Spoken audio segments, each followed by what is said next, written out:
Estas son las noticias de Directo América en France 24. Mi nombre es Ángela Gómez. Buenos días y comenzamos. El Papa León XIV se reunió con el presidente turco Recep Tayyip Erdogan en su primer día de visita al país.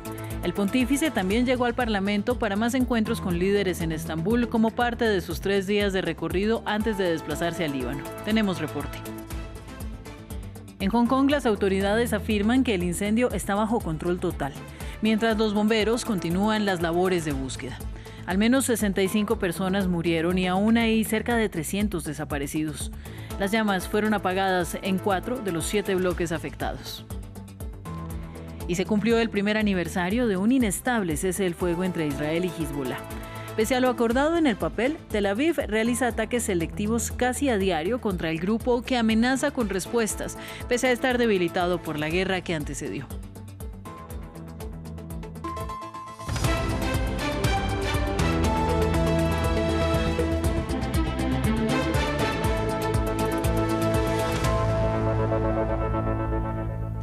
Continúa la visita de 3 días del Papa León XIV a Turquía para conmemorar 1700 años del histórico concilio de la Iglesia primitiva, que dio origen al credo de Nicea, aún utilizado por la mayoría de cristianos del mundo. En su primer viaje internacional, el líder de la Iglesia Católica quiere hacer un llamado a la paz en Oriente Medio. Hoy se reunió con el presidente Recep Tayyip Erdogan y otros líderes políticos en el Parlamento. Tras su paso por este país musulmán, el pontífice de 70 años irá al Líbano. Previamente nos ampliaba nuestro corresponsal en Estambul, Adrián Rocha.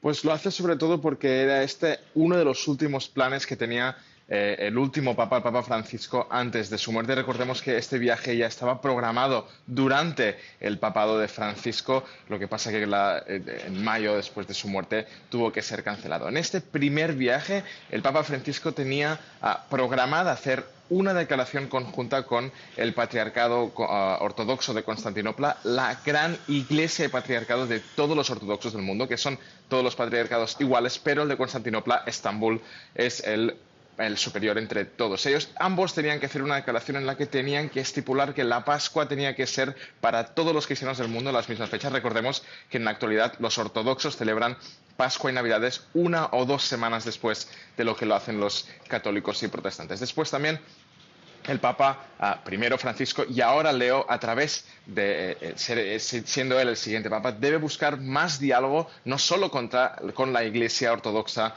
de Constantinopla, sino también con las demás fes y religiones que existen en Turquía, también la Iglesia armenia, la siriaca y también, por supuesto, todos los musulmanes del país.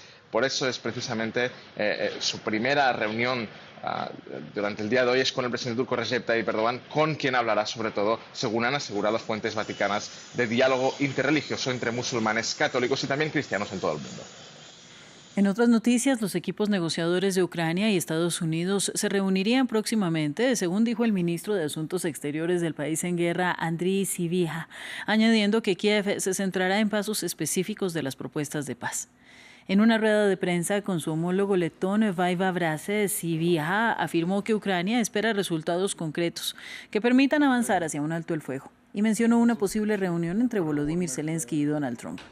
En el terreno, en tanto, Rusia reivindica la toma de una nueva localidad en el Donbass. Es de esperar que los equipos negociadores se reúnan próximamente. ¿Qué esperamos? Nuestras expectativas son resultados concretos para avanzar. Es fundamental para nosotros, y Ucrania lo ha demostrado repetidamente, lograr una tregua.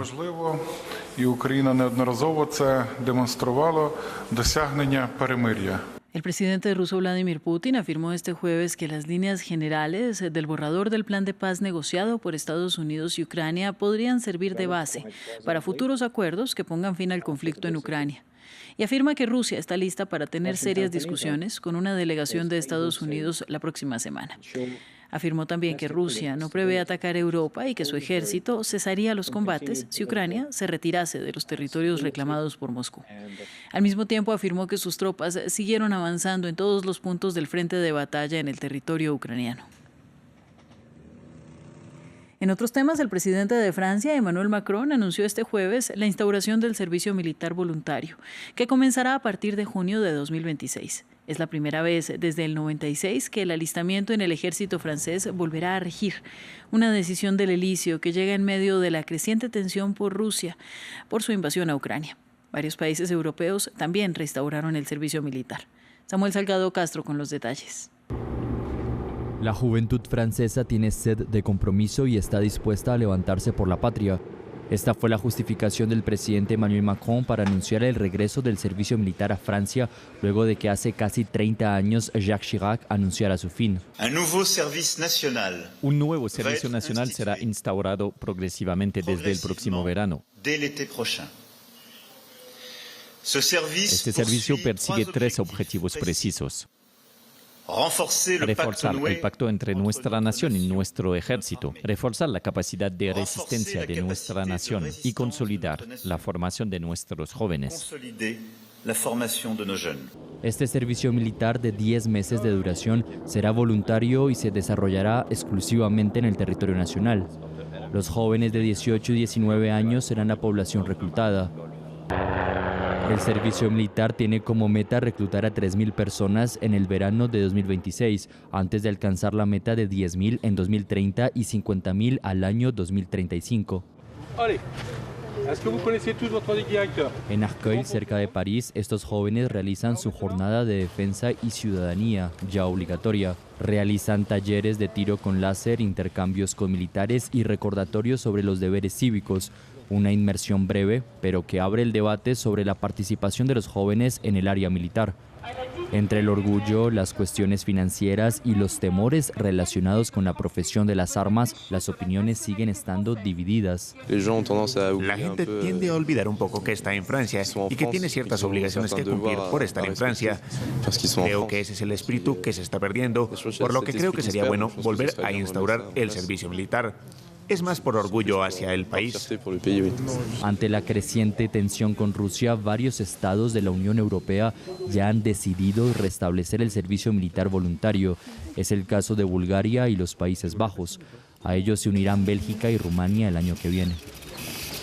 En Hong Kong, las autoridades afirman que el incendio de un complejo residencial está bajo control total, mientras los bomberos siguen buscando desaparecidos en las torres de gran altura, que dejan al menos 65 fallecidos. Hay, en tanto, cerca de 300 personas cuyo paradero es desconocido. Ante la magnitud del siniestro, las autoridades anuncian investigaciones judiciales a profundidad. Veamos. Torres aún humeantes y una cifra de muertos en aumento. Las autoridades hongkonesas informan acerca de decenas de fallecidos y cientos de desaparecidos, sumados las cientos de personas que lo han perdido todo.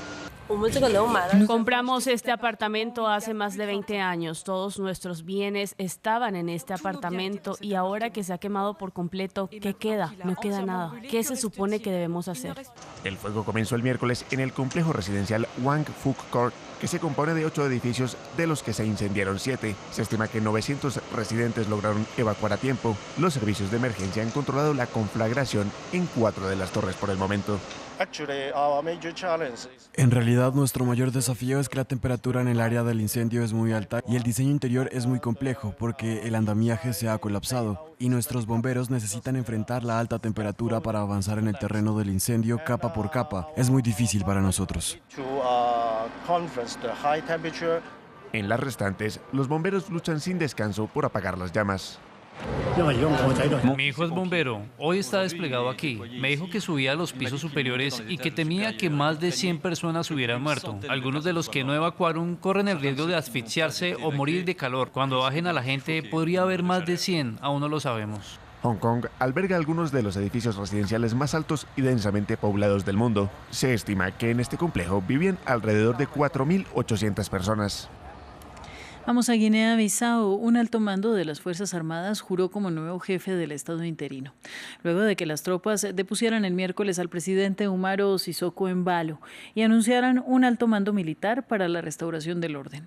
En principio, el general Hortan Tam lideraría el país por un año, aunque la oposición señala que el golpe de Estado que lo llevó al poder podría estar orquestado. Más detalles en el informe de Diego Bassani. Tras la toma de las instituciones del Estado por parte de los militares, Guinea-Bissau tiene un nuevo mandatario. Este jueves, el general Horta Ntam juró como presidente interino, asegurando que liderará una transición que durará en principio un año. Acabo de jurar como presidente del alto mando militar para la restauración de la seguridad nacional y el orden público. La llegada del jefe militar al poder se da luego de que el miércoles un grupo de oficiales de las Fuerzas Armadas se tomara el Palacio Presidencial y depusiera al presidente Umaro Sissoco Embalo. Días antes, el país de África Occidental había celebrado elecciones presidenciales y legislativas, en donde Embalo buscó la reelección y reclamó la victoria, aunque su principal rival, Fernando Díaz, también se declaró vencedor. Ante el complejo panorama, el opositor aseguró que no está detrás del golpe de Estado y aseveró que la llegada de los militares al poder hace parte de un montaje fabricado. Simplemente quería informarles una vez más que somos el objetivo de un intento de golpe de Estado fabricado. Soy el ganador de las elecciones. Tengo informes de las mesas electorales que confirman mi victoria. Gané las elecciones. ¿Cómo podría orquestar el golpe? Después de todo, ¿quién está detrás de esto? Sissoco Embalo buscaba convertirse en el primer presidente en ser reelegido en la historia de Guinea-Bissau, un país que desde su independencia de Portugal en 1974 ha estado marcado por la inestabilidad política, experimentando varios golpes de Estado e intentos de golpes. El 27 de noviembre de 2024 entró en vigor el alto el fuego entre Israel y Hezbollah, tras más de un año de enfrentamientos que devastaron el sur del Líbano. Un año después, más de 80.000 personas siguen desplazadas. La tregua se mantiene solo sobre el papel. Israel realiza bombardeos selectivos casi a diario y drones sobrevuelan las aldeas fronterizas, mientras el regreso de los civiles avanza con cautela. Veamos la situación en el reportaje de nuestra corresponsal Etel Bonet. Así quedó la escuela que Farah Padran dirigió durante más de una década. La guerra del año pasado destruyó gran parte de las infraestructuras claves del sur del Líbano y frenó el regreso de los desplazados. En Mais el Jabal, Farah levantó esta escuela prefabricada para retomar las clases y animar a las familias a volver. Si no hay educación, la gente no puede pensar en regresar. La reconstrucción no es solo levantar edificios. Si la gente no siente que puede volver a la normalidad, estos pueblos fronterizos seguirán vacíos. Manal es una de las más de 80.000 personas que aún no pueden regresar al sur del Líbano. Su aldea Odeisi fue la última evacuada y sigue bloqueada por un puesto de control israelí. Sin ayudas del gobierno ni compensaciones prometidas por Hezbollah, vive en este pequeño apartamento de hotel que costea con sus ahorros. Mientras el acceso siga restringido, su retorno sigue siendo incierto. Nacimos con la guerra, nos casamos con la guerra, tuvimos hijos con la guerra y hoy seguimos en guerra. Queremos paz, queremos volver a nuestra aldea, queremos que el ejército controle el país y vivir tranquilos. Estamos cansados de la guerra. El mercado antiguo en Abatille fue golpeado por la aviación israelí. Entre escombros y dificultades económicas, los comerciantes intentan retomar su actividad. Para Mohamed Mehmed, la inseguridad y el temor a nuevos ataques complican su medio de vida. Durante la guerra, Nabatille sufrió fuertes daños. En Hasbayá, de donde vengo, hubo menos destrucción, pero el consumo allí es menor. Debemos venir aquí a vender nuestros productos. El camino es peligroso cuando Israel decide atacar. No hay distinción entre civiles o combatientes. Al cumplirse un año del alto el fuego, la vida cotidiana avanza con cautela entre puestos del mercado medio vacíos y calles vigiladas. La frontera sur sigue bajo tensión y la paz sigue siendo frágil bajo constante amenaza. Y Venezuela revocó los derechos de operación de 6 aerolíneas internacionales que suspendieron sus vuelos al país por una advertencia de seguridad de la Administración Federal de Aviación de Estados Unidos. La autoridad civil venezolana revocó los permisos a Iberia, TAP, Avianca, LATAM, Turkish Airlines y GOL. Caracas declaró en un comunicado que estas compañías se habían sumado a acciones de terrorismo de Estado promovidas por Estados Unidos, al suspender unilateralmente los vuelos comerciales. Y una nave espacial rusa Soyuz MS-28 se acopló con éxito a la Estación Espacial Internacional este jueves, con 2 cosmonautas rusos y un astronauta de la NASA a bordo. El cohete despegó del cosmódromo de Baikonur en Kazajistán a las 12:28 hora de Moscú. La tripulación pasará los próximos 8 meses en el espacio. Su regreso a la Tierra está programado para julio del 2026. Fin del informativo, siga en France 24.